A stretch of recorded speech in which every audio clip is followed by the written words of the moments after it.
পাবে না। শান্তি কি তুমি খুঁজলেই পাবে? কোনো কিছু কি এত সহজেই পাওয়া যায়?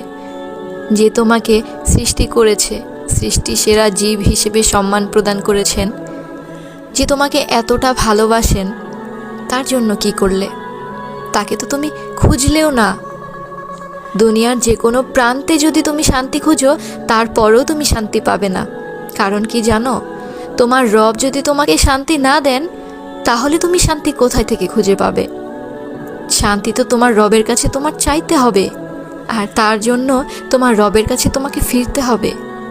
তুমি তো মুমিন বান্দা, তুমি না রবের কাছে শপথ করে এসেছিলে? তুমি তো হজরত মুহাম্মদ সাল্লাল্লাহু আলাইহি ওয়াসাল্লামের উম্মত।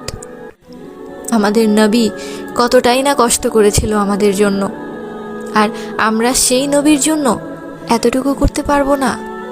ইসলাম কিন্তু খুব কঠিন না। তুমি যদি ইসলামকে কঠিন বানিয়ে ফেলো, তাহলে কঠিন।